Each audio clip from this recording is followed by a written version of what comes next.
மாண்புமிகு பேரவைத் தலைவர் அவர்களே, மக்களே மக்களுக்காக மக்களால் நடத்தும் ஆட்சி மக்களாட்சி என்றார் அமெரிக்க முன்னாள் குடியரசுத் தலைவர் திரு ஆப்ரஹாம் லிங்கன். இன்றைக்கு அமைந்துள்ள மக்களாட்சி மலர்வதற்கு மக்களிடம் உள்ள பெரும் எதிர்பார்ப்பு, அவர்களுடைய எதிர்பார்ப்புகளை இப்பேரவையின் கவனத்திற்கு கொண்டு வந்து அதனை செயல்படுத்துவதற்கான திட்டங்களை, சட்டங்களை அமல்படுத்த வேண்டிய பொறுப்பு இப்பேரவைக்கு உள்ளது. அதிகமான மக்கள் அதிக நன்மைகளை இந்த ஆட்சி காலத்தில் நன்மை பெற்றுள்ளார்கள் என்கிற வகையில் நம்முடைய செயல்பாடுகள் அமைய வேண்டும். இங்கே அனைவரும் சமம்.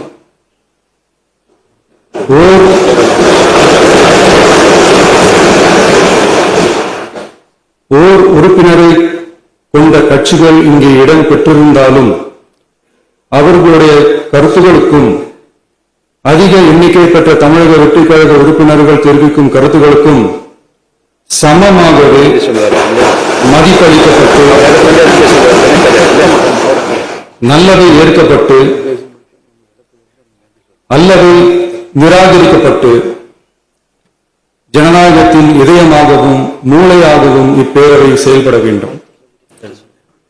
அதற்குரிய வகையில் பெருமை வாய்ந்த வரலாற்று சிறப்பு கொண்ட இப்பேரவையை நடத்தி செல்லும் பண்பை பெற்றுள்ளவரையே தமிழக வெற்றிக் கழகம் முன்மொழிந்து தாங்கள் இன்றைக்கு இந்த ஆசனத்தில் அமர்ந்துள்ளீர்கள்.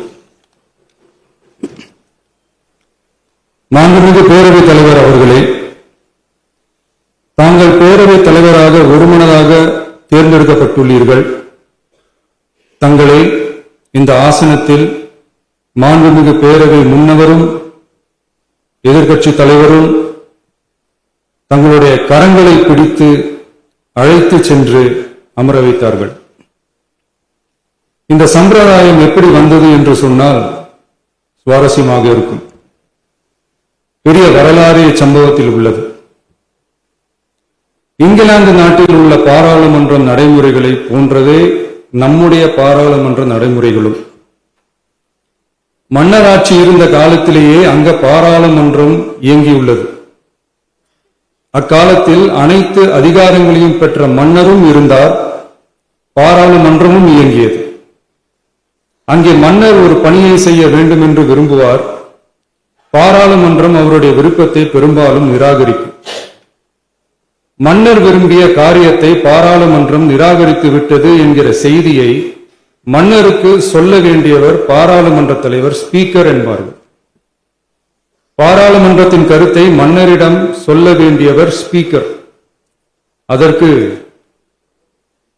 துணிவு வேண்டும்.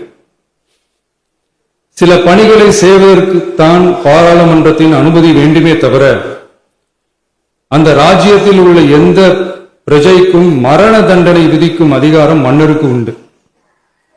தான் விரும்பியதை பாராளுமன்றம் நிராகரித்து விட்டது என்று சொல்லும் ஸ்பீக்கருக்கு மரண தண்டனை விதிக்கும்படி ஆணையிடுவார். தலையை வெட்டி விடுங்கள் என்று ஆணையிடுவார்கள். இது பலமுறை நடந்ததால் யாருமே இந்த ஸ்பீக்கர் பதவிக்கு வர விரும்ப மாட்டார்கள். எனவே புதிதாக பாராளுமன்றம் அமையும் போது ஸ்பீக்கர் பதவிக்கு ஒருவர் அறிவிக்கப்பட்டவுடன் அவர் உடனே தலை தப்பித்தால் போதும் என்று ஓட்டம் பிடிப்பார். அணை முன்னவரும் எதிர்க்கட்சி தலைவரும் அவரை தடுத்து நிறுத்தி அவர் கைகளை பிடித்து இழுத்து வந்த ஆசனத்தில் அமர வைப்பார்கள். இதுதான் அந்த காலத்தில் இருந்து வந்த மரபு. ஜனநாயக முறை ஏற்பட்ட பிறகும் இம்மரபு தொடர்கிறது. நிச்சயமாக தமிழக வெற்றிக் கழக உறுப்பினர்கள் அனைவருமே உங்களுக்கு உதவிகரமாகவே இருப்பார்கள் என்கிற வாக்குறுதியை இந்நேரத்தில் அளிக்க விரும்புகிறேன். பேரவையின் மாண்பையும் கண்ணியத்தையும் பேரவை உறுப்பினர்களின் கண்ணியத்தையும் காக்க வேண்டிய பொறுப்பை உங்களிடத்தில் ஒப்படைத்திருக்கிறார்கள். தற்காலிக பேரவைத் தலைவர் பொறுப்பில் மிக சிறப்பாக பணியாற்றிய நம்முடைய உறுப்பினர் திரு மூவி கருப்பையா அவர்களை சந்திக்க நேற்றுக்கு சென்றிருந்தேன். அங்கே முந்தைய பேரவைத் தலைவர்கள் படங்களை கண்ணுற்ற போது, அவர்களை பற்றி அறிந்த போது உண்மையிலே எனக்கு பெருமிதம் தந்தது.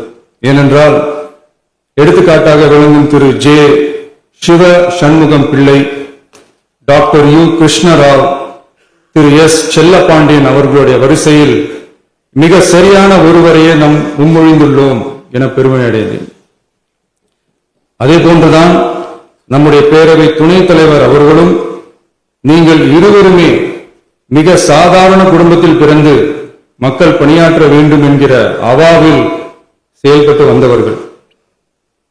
குணம் நாடி குற்றமும் நாடி அவற்றுள் மிகை நாடி மிக்க கொளல் எனும் வள்ளுவரின் வாய்மொழிக்கேற்ப சட்டமன்ற நடவடிக்கைகள் சீராக, செம்மையாக, அமைதியாக நடைபெறும் வகையிலும் சட்டமன்ற ஜனநாயக பண்புகள், நெறிமுறைகள் பேணி பாதுகாக்கப்படும் வகையிலும் இந்த அவைக்கு பேரவைத் தலைவரும் பேரவை துணைத் தலைவரும் பெருமை சேர்ப்பீர்கள் எனும் நம்பிக்கை எனக்கு உண்டு. அரசியலுக்கு அப்பாற்பட்டு மனிதர்களை மதிக்கும் நல்ல பண்புகள் நிலைநாட்டப்பட வேண்டும்.